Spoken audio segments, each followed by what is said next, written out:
मध्ये आपण सगळ्यांनी टाळी वाजवायची आहे.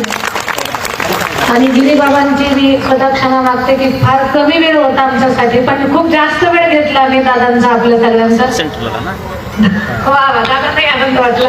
खरं तर दादांचं आपल्याला 10 मिनिटच भेट देऊन पुढे जायचं शेड्यूल होतं, एक लग्न पण होतं पुढे, पण आपल्यामुळे पुढच्या सगळ्या प्रक्रियेत ते हे झालेले. दादा आपण आलाच. खरं तर हा दिव्य सोहळा कलशारोहणाचा कल्याण स्वामी महाराजांची संजीवनी समाधी आहे दादा. आणि कल्याण स्वामी हे पूर्ण गावाचं गुरुघर आहे. सगळ्या जाती धर्माची लोक इथे एकत्र येतात.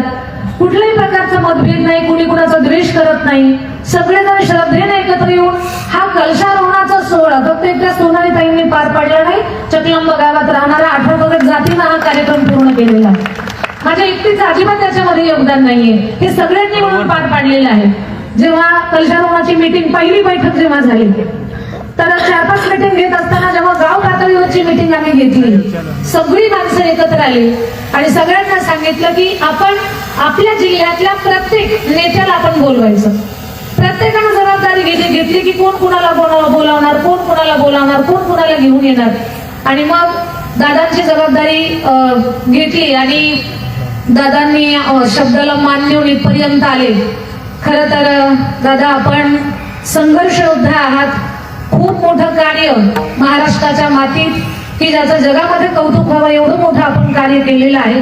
अगदी हे काम करत असताना स्वतःचा देह झिजवला आपण.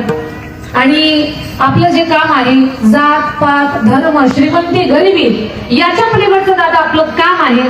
तुमच्या कामाला वारंवार वंदन, वारंवार सलाम. दादांनी कल्याण स्वामी संस्थान अधिक चकलंबा गावाचा सन्मान स्वीकारावा ही दादांना विनंती.